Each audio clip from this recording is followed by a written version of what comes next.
sitting in your feelings, feeling your feelings, isn't the entire point. It's just the first step.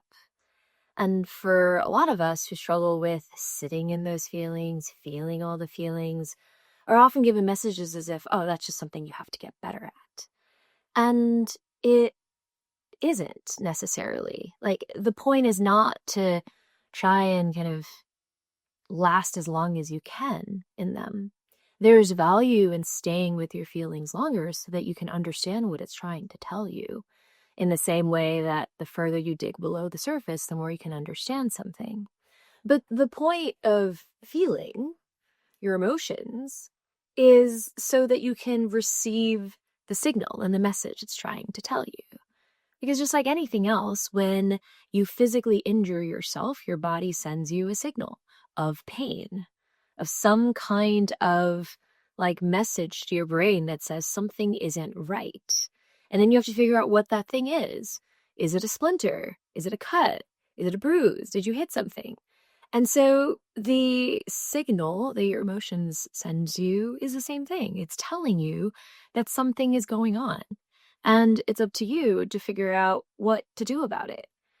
And that's why I say it's only the first step, right? Because if you interpret the signal incorrectly, and if you're a doer and someone who likes to take action, especially, you're going to want to take action quickly, especially if you're uncomfortable feeling your emotions, because you're not really used to it. And just like anything else you get used to, you will get used to it over time. But if you're quick to kind of get out of feeling and move on from it, and you want to take some action, all that's doing is avoiding or resisting or ignoring.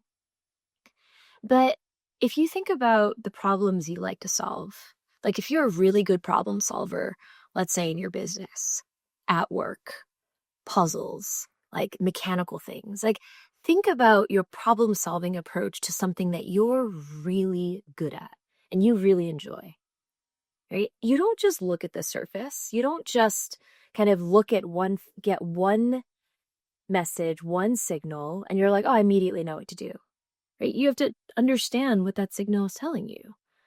If something is broken, you have to investigate to figure out, okay, what is actually broken here? What is affecting the thing that isn't working, to figure out the most sustainable solution? And sometimes you have to test and you have to iterate and you have to tinker a little bit to really figure it out. But in the same way that you bring a car to a mechanic, they have to do a diagnostic, right? Just like you go to the doctor, they have to diagnose. You don't want them to tell you right off the bat, like, oh, I'm feeling pain in my head and my hip. Oh, and so they can tell you it's this. And you wouldn't trust that. You would want them to investigate a little bit further to understand how your head and your hip are currently connected in the pain, if at all. That's the same thing with our emotions. The action. This is actually a good thing for people who want to take action, who are doers, who want to do something about this discomfort that you're feeling. You don't want to waste effort, right? You don't want to be inefficient. I mean, our productivity and efficiency obsessed world wants you to be productive and efficient. You can apply that to your emotions, but you have to understand what your emotions are telling you. And the way to that is through feeling. And there's techniques to feeling. You can kind of break it down a little bit, because usually when a feeling comes up, especially an uncomfortable one, we have an immediate reaction. Especially if you're a doer, you want to do something about it. You want to get rid of it. You want to resolve it. But in order to let the intelligence come through, in order for you to know what it's trying to tell you, you first have to allow it to be there. Right? Like if you had a problem, let's say your stove broke, you can't just reject the fact that it's broken and keep trying to make it work, because it literally will not work. Whereas our brains are really complex, beautiful, incredible things. It'll work to do other things, but over time, the thing that it's trying to signal you, that will break over time. And so first you have to accept that something is there, that your stove is broken, right? That, not that you are broken, but something is signaling within you that hey, there's some attention we have to provide here. But the more you can first accept it, that gives you the space to start to feel it, right? Because usually when we want to do something right away, when we feel uncomfortable, it's because we're rejecting the feeling. We want the feeling to go away. But if you allow it and almost treat it as like something outside of you, that's one way, not to detach, but one way to allow yourself to kind of be with it like you would be with a friend, right? Or be with a broken stove, right? You can kind of sit next to it, allow it to be there with you, invite it into the space, your experience. And if you can let that happen, invite it in, let it sit next to you, then you can start to get curious. And this is a habit you can build over time, right? This is a approach you can practice with and then get better at, just like going to the gym. You get better at certain movements because you do it over and over. But once you move past allowing it and inviting it and sitting next to it, and at first you don't really have to do anything, you just have to sit next to it. Just let it do its thing. I promise you're not going to break. You're not going to dissolve into a puddle and break apart into a million pieces. For some of you, it might feel that way. But if you can just sit next to it and extend the time that you can sit next to it, then maybe you can bring in some curiosity around it. Start to ask it questions. Like, where did this come from? What were you doing just before this emotion came in and wanted to sit next to you? Did a thought come in that made this emotion bubble up? What happened between having the thought and me feeling this discomfort? What were the millisecond calculations that happened in my brain? Try and connect the thread to be like, how did I leap from this thought to this feeling? Whether it's anger or sadness. Maybe it reminded you of something. And the more you can be curious about it, the more you can understand why it's there, why it came up. And it's usually the stuff that comes up kind of suddenly out of the blue. It's usually really old. It doesn't need a whole bunch of analytical processing to get you from point A to point B. Or it feels like point Z. You're like, holy shit, how did I just move 20 something steps? It's because it's so baked into your experience. It's usually old patterning. It's usually an old feeling. And the more you can sit with it, this is the sitting and feeling your feelings part. If you feel like you're going to drown, then step out. You don't want to drown in it because it can be overwhelming depending on what it is that comes out.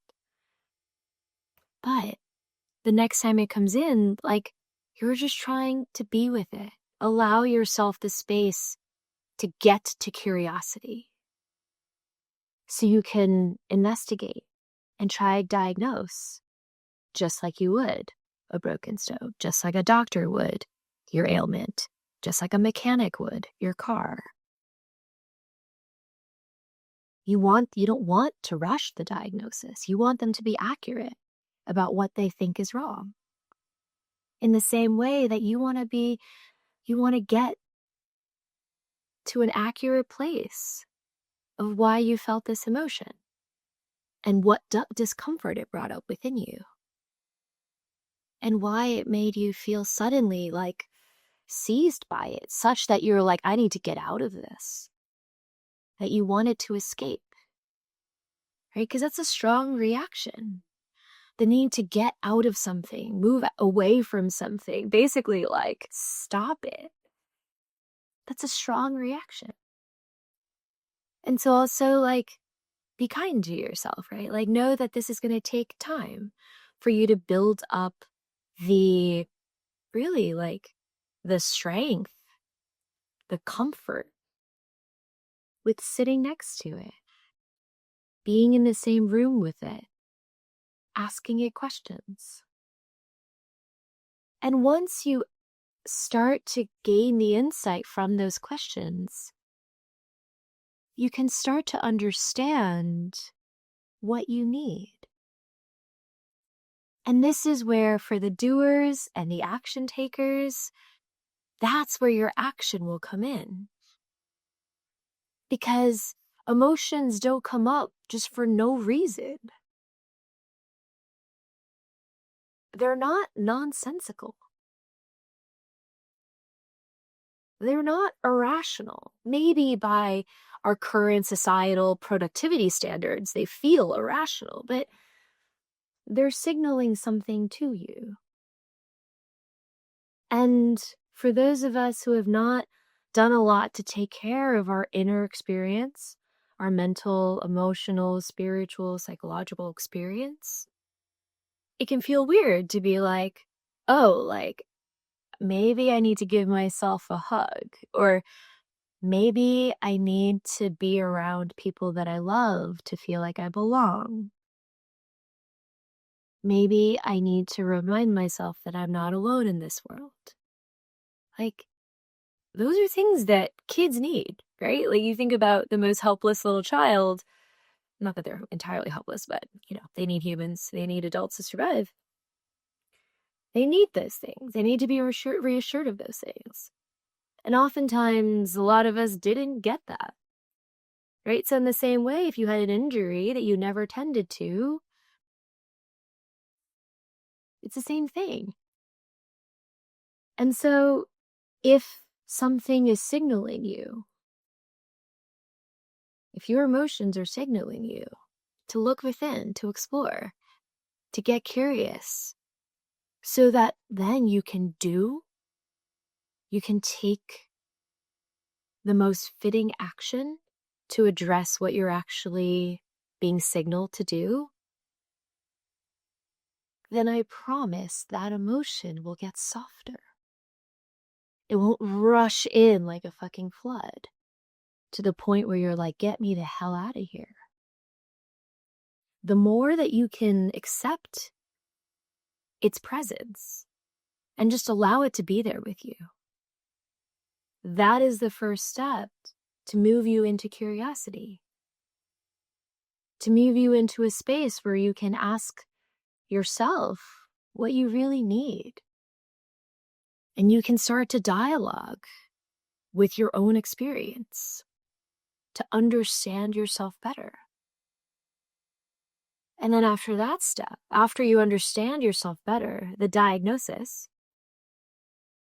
then you can figure out what to do. But for all you doers and action takers, you want your actions to be effective, right?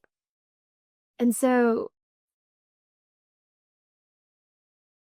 how does it feel if you think about all the times you're getting signaled emotionally and you jump to action and it doesn't resolve it? Long term, it might in the short term, you might feel better for a few moments, few days, few weeks, but it isn't the sustainable solution because you're avoiding. So if you want efficient action, effective action, don't you want to make sure you're not wasting your effort? Don't you want to, quote, quote, find the right solution?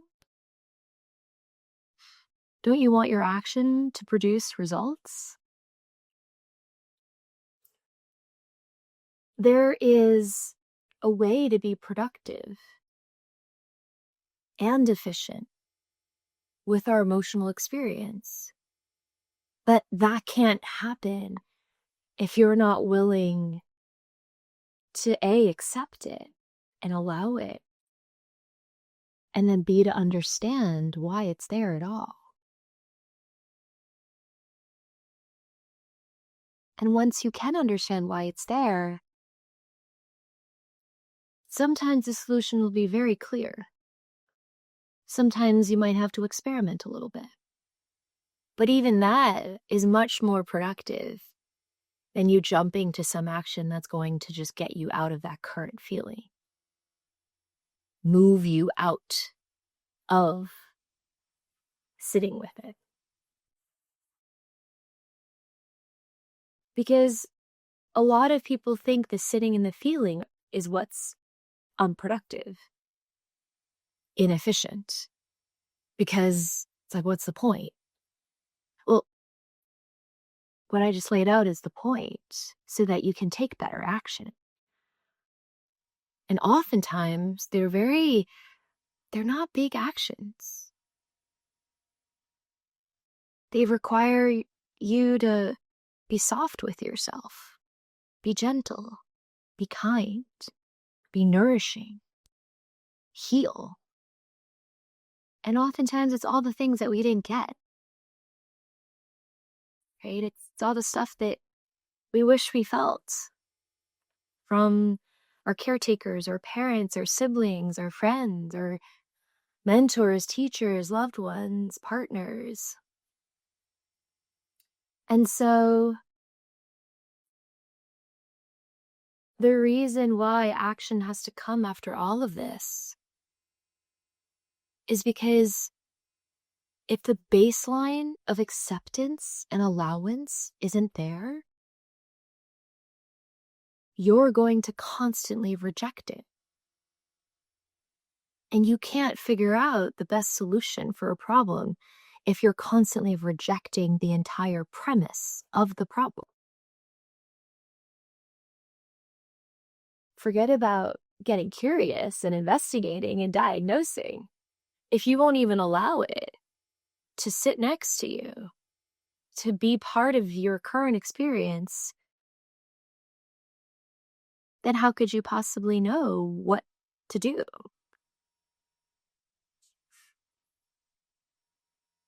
So the next time, because I've just heard so many people say I'm not good at sitting with my feelings, feeling my feelings.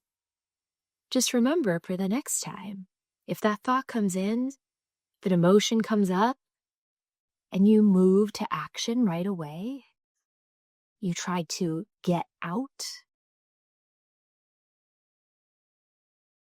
maybe try just giving it a few more seconds. Knowing that the next steps are curiosity, asking questions so you can diagnose, to then take action. Just start with trying to accept and allow.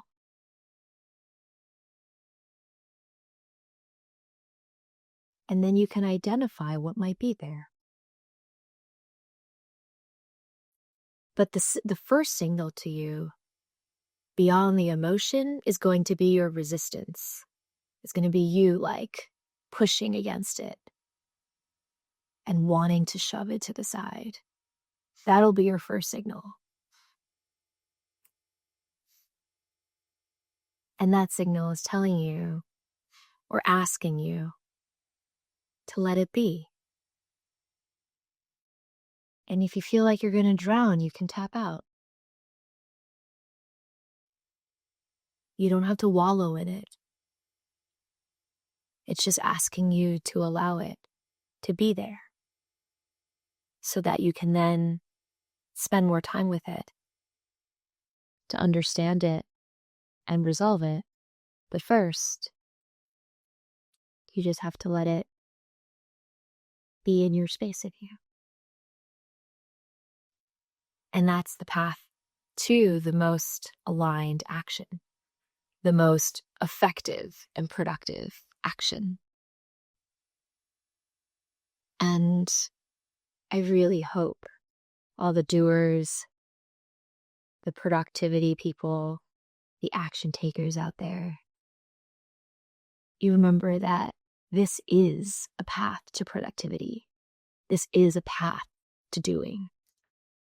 And it's a path that will get you to far more effective action.